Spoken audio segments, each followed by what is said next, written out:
தனியார் மயம் தோல்வி விட்டுருதுங்க. நான் கேட்கறேன், 40 வருஷமா இங்க பிரைவேடைசேஷன் நடக்குது கார்பரேஷன்ல.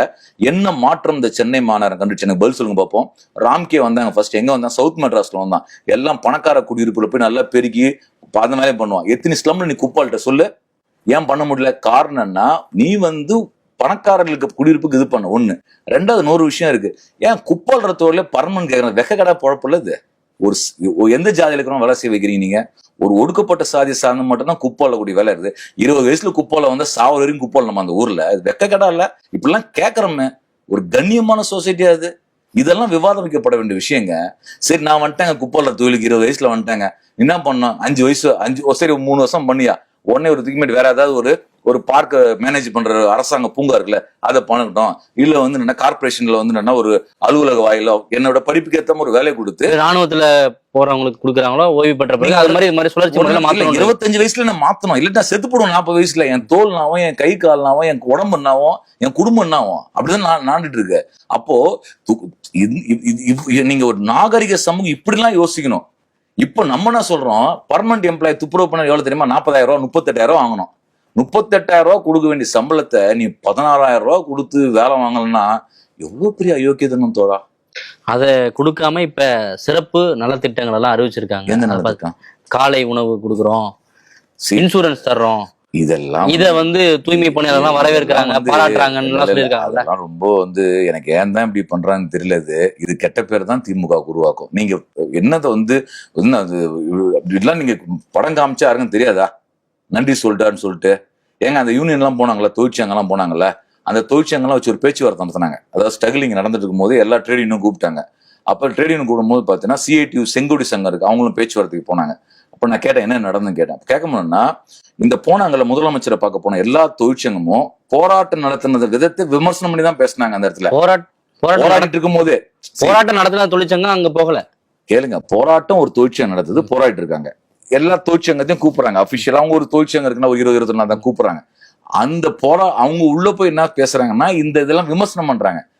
இல்லைங்க, விமர்சனம் பண்ணக்கூடாதுங்க, போராடக்கூடிய தொழிலாளர் கோரிக்கை சரி, அதான் கவனத்துல சொல்லணும்னு சொல்லிட்டு பேசினது ஒரே சங்கம் சிஐடி. முதலமைச்சர் பேச்சுவார்த்தைக்கு போகும்போது கூப்பிடுறாங்க சிஐடிவை, வரமாட்டோம்னு சொல்லிட்டோம். எங்க தொழிற்சங்கம் வர முடியும், தொழிலாளி உதவாங்க வச்சுக்கிறீங்க, அடி வாங்க விட்டீங்க, கோரிக்கை நேரத்துல அப்படியே இருக்குது, நன்றி சொல்லிட்டு வர முடியாதுட்டோம். அப்போ ஆல்ரெடி செட் பண்ண குரூப் தான் அது. நன்றி தெரிவிக்கிறதுக்கு அவங்களுக்கு ஆதரவான தொழிற்சங்கங்களை கூட்டு போய் நன்றி தெரிவிக்க வச்சிருக்காங்க. இந்த செயல்பாடை எப்படி பாக்குறீங்க? இதெல்லாம் ரொம்ப என்ன சொல்றது, பச்சையா என்னன்னா திமுக தனக்கான அவ பெயரை அவங்களே வாங்கிக்கிறாங்க. இதை விட்டுட்டு அமைதியா இருந்தோட ஒன்றும் பிரச்சனை இல்லை. இது மாதிரி கூப்பிட்டு இந்த மேஜிக் எல்லாம் பண்ணாம அமைதியா இருந்தோட பிரச்சனை. இதெல்லாம் எப்படி இத மக்கள் நம்பிடுவாங்க, இதை மறந்துடுவாங்க அப்படின்னு யோசிக்கிறாங்க. தோழர், நீங்க என்ன நடக்குதுன்னா, இன்னைக்கு கார்பரேட் மீடியாஸ் இருக்கு, நியூஸ் சேனல்ஸ் இருக்கு. அவங்க நினைச்சாங்கன்னா ஒரு நியூஸை குக் பண்ணி 10 மடங்கா காட்டுவாங்க. அவங்க மூடி வச்சிட்டோம்னா மூடிட்டு போயிடுன்னு நினைச்சுக்கிறாங்க.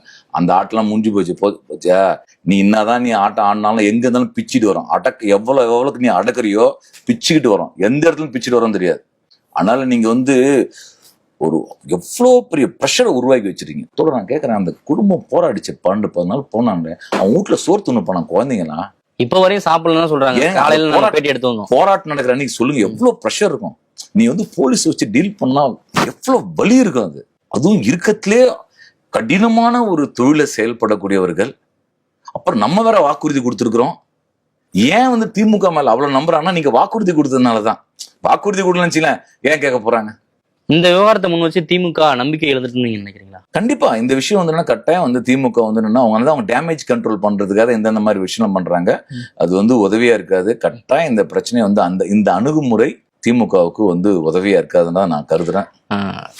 இந்த விவகாரத்துல உங்களோட அணுகுமுறை நேரடியா முதல்வரையோ இல்ல அமைச்சர் சேகர் பாபுவோ நேரடியா விமர்சிக்கல அப்படின்ற ஒரு குற்றச்சாட்டம் இருக்கு. நான் நேரடியா உங்க கட்சி சார்ந்து எங்க யூடியூப்லாம் பாருங்க, எங்க பேச்செல்லாம் பாருங்க. எங்களை விட வேற யாரும் அதிகமாலாம் பேசல தோழா. நான் தான் ஆர்ப்பாட்டம் பண்ணி தெருலன்னு போராட்டம் பண்ணிட்டு இருக்கிறோம். விஜய் அறிக்கை விட்டுருக்காரா? அறிக்கை கண்டிச்சாரா? அவர் கண்டன வார்த்தையில என்ன இருக்குது கேளுங்க. எடப்பாடி கண்டிச்சு என்ன ஆர்ப்பாட்டம் பண்ணாரு? பிஜேபி என்ன பண்ணுச்சு? இவங்களாம் கட்சி தானே, இவங்கெல்லாம் பொலிட்டிக்கல் பார்ட்டி தானே. விஜய் கட்சியில தொடர்ந்து அந்த போராட்டம் பண்ணவங்களுக்கு ஆதரவு கொடுத்தாங்க, அவங்களுக்கு சப்போர்ட் பண்ணாங்க. இல்ல, நீ ரோட்ல விஜய் வரத்துல வந்தோட பிரச்சனை. உங்க மாவட்டத்தில் வச்சு ஆர்ப்பாட்டம் பண்ணு. ஏன் ஆர்ப்பாட்டம் பண்ண மாட்டேன்? நம்ம அங்கதான் பார்க்கணும். அறிக்கை மட்டும் விடுறாங்க. நான் கம்யூனிஸ்ட் கட்சி தெருவில் இறங்கி போராடுறேன் தோழா. போலீஸ் ஸ்டேஷனா பிரச்சனை நாங்க போறோம். என் மாநில செயல் ரோட்ல இறங்கி போராடுறது, தெருவா பிரச்சனைக்கு போராடுறோம். ஏன் மற்ற கட்சி போட மாட்டேன் யோசிச்சு பாருங்க. ஏன்னா அவன் கட்சியில இருக்கக்கூடிய உறுப்பினர்கள் அரசியல் மயமாகக்கூடாது. தலைவரே வாழ்க அப்படின்னு சொல்லிட்டா போதும். தூய்மை பணியாளர் பிரச்சனை எப்படி இருக்குது, 15 மண்டலத்துல 2 மண்டலம் தனியார் மயமாக்குறாங்க, இது கார்பரேட்டு, 40,000 கூலி வாங்கணும், 16,000 கூலி விற்கிறாங்க, அப்ப இந்த கொள்கை தப்பு, அப்ப நம்ம மாற்று கொள்கை வைக்கணும்னு சொல்லிட்டு அந்த கட்சியில கேள்வி வரும்ல, வரக்கூடாது.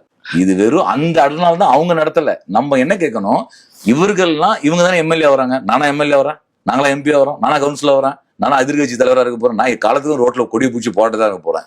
அப்போ பதவிக்கு போறோம் அவன் தான், அவன் ஏன் போறாருல. இப்ப திமுக அரசு இந்த விவகாரத்துல நீங்க கூட்டணி கட்சி அப்படின்னு சொன்னா கூட உங்களுடைய கருத்துக்கள் எல்லாம் கூட கேட்க மாட்டேன். கூட்டணி கட்சியுடைய கருத்துக்களோட கேட்க முடியாத அளவுக்கு சர்வாதிகார ஒரு ஆட்சியா திமுக. திமுக கட்சி தோழர், நான் வந்து சிபிஎம் கட்சி தோழர். அவங்களுக்கு வேற திட்டம், கூட்டணியில இருக்கீங்க இல்லையா, அதனால கேள்வி தோழர். அவருக்கு வேற திட்டம், நமக்கு வேற திட்டம். திட்டத்துல வந்து பாத்தீங்கன்னா அவர்கள் வந்து தாராளமயம், தனியார் மையம், உலக மையம், வெளிநாடு முதலீடுகள் வேணும். அந்த முதலீடுகள் வந்தாதான் வந்து என்னன்னா தொழில் வளர்ச்சி நடக்கும். போராட்டம் நடத்தினாலோ தொழிற்சங்கம் அமைச்சாலோ இன்வெஸ்ட்மெண்ட் ஃப்ரெண்ட்லியா கவர்மெண்ட் இருக்க முடியாது என்பதெல்லாம் திமுகவோட கருத்து. மார்க்சிஸ்ட் கம்யூனிஸ்ட் கட்சிக்கு வேற கருத்து இருக்கு. ஒரு பன்னாட்டு மூலதனம் இந்தியாவுக்குள்ள வந்தா அது ஏன் வரணும், எதுக்கு வரணும், இந்த நாட்டுடைய வளங்கள் எப்படி பாதுகாக்கப்படும், என் தொழிற்சங்க உரிமை என்ன முக்கியம், தொழிலாளருடைய உழைப்பு வந்து எப்படி வந்து அவங்க வந்து கையாள வேண்டிய அவசியம் இருக்குது, சம்பளம் என்ன பண்ணணும், தொழிற்சங்க சட்டம் எப்படின்னு சொல்லிட்டு எங்களுக்கு ஒரு பார்வை இருக்கு. இது வேற வேற கருத்து, வேற வேற கருத்து இருக்கு. நீங்க உங்க கருத்தை வந்து அவங்க கிட்ட சொல்லும் போது அதை கூட ஏற்க மாட்டாங்களான்னு கேக்குறேன். நீங்க கூட்டணியில இருக்கீங்களா, அதனால இயல்பாவே வந்து மக்கள்கிட்ட ஒரு கருத்து, நீங்க கூட்டணியில இருக்கீங்களே, நீங்க பேச வேண்டியதானா, நீங்க வந்து தீர்வு வாங்கி தர வேண்டியதானா அப்படின்னு ஒரு கருத்து இருக்கு. அதாவது என்னன்னா கூட்டணியில இருக்கிறது வந்து எதுக்காக கூட்டணியில இருக்குன்னா ஒரே ஒரு அடிப்படை தான். ஒன்றிய பாஜக அரசு கொள்கைக்கு எதிராக இந்த ஜனநாயக விழுமியங்களை பாதுகாக்கணும். அந்த ஒரு இடம் தான். நியூ லிபரல் பாலிசி, கல்விக் கொள்கை இருக்கு. நாங்க திமுக பண்ற கல்விக் கொள்கைக்கு எதிர்க்கிறோம்.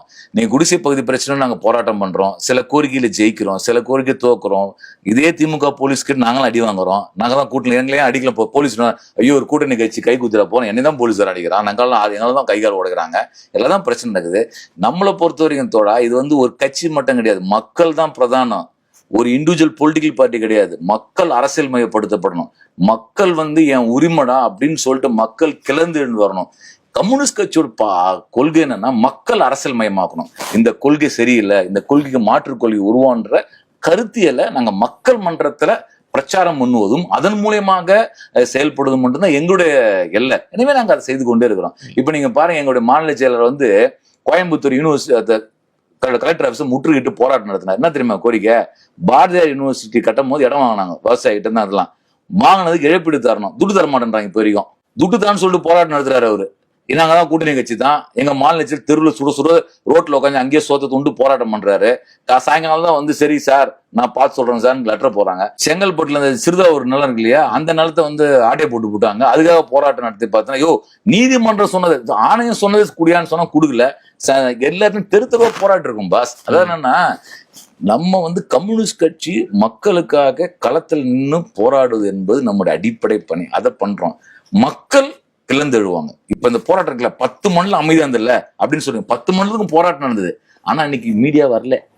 ஆனா இந்த போராட்டம் ஏன் வரலாற்று சிறப்பு மிக்க முடியுதுன்னா, கார்பரேஷன் வாசல்ல ராத்திரியும் பகலமா உட்காந்தாங்க பாத்தீங்களா, அதுதான் போராட்டம். இந்த போராட்டத்துல வளர்மதி, நிலவுமொழி, இப்படி அந்த வழக்கறிஞர்கள்னு யார் யாரெல்லாம் குறிப்பிடத்தகுந்த ஆட்களோ அது மாதிரி டார்கெட் பண்ணி தூக்கியிருக்காங்களே, அது எதற்காக? எப்பவுமே பண்றதுதான். எல்லா போராட்டத்திலையும் யாரெல்லாம் வந்து அமைப்புல இருந்து வராங்களோ, இதெல்லாம் வந்து சார் காலம் மாறினாலும் காட்சி மாறல சார். திமுகவுக்கும் அதிமுகவுக்கும் பெரிய வித்தியாசம் இல்லைன்ற போலீஸ் வச்சு டீல் பண்றப்ப என்ன வித்தியாசம் இருக்கு? அடுத்த கட்டமா இந்த தூய்மை பணியாளரோட போராட்டம் எந்த நோக்கி செல்லும் அப்படின்னு நினைக்கிறீங்க? நீங்க பேசுனீங்களா? இப்ப இன்னைக்கு வந்து நாங்க எங்களுடைய சிஐடி சங்கம் சார்பாக இப்ப போராட்டம் நடத்துறோம். இன்னைக்கு காலைல, இன்னைக்கு தேதினா 16, 13ஆம் தேதி 14ஆம் தேதி எல்லாம் முடிச்சிங்கன்ட்டாங்க. 5ஆம் தேதி சுதந்திரம் விட்டது, எல்லாம் வீட்டுக்கு போடுவாங்க, 3 நாள் கவர்மெண்ட் எல்லாம். இன்னைக்கு காலைல கார்பரேஷன் எதிர்க்க இதே கோரிக்கை வலியுறுத்தி செங்கோடி சிஐடி சார்பா ஆர்ப்பாட்டம் நடத்தணும். உடனே போலீஸ் என்ன சொல்லுது, நீதிமன்றம் உத்தரவு, இங்க போராட்டம் நடத்துறாரு.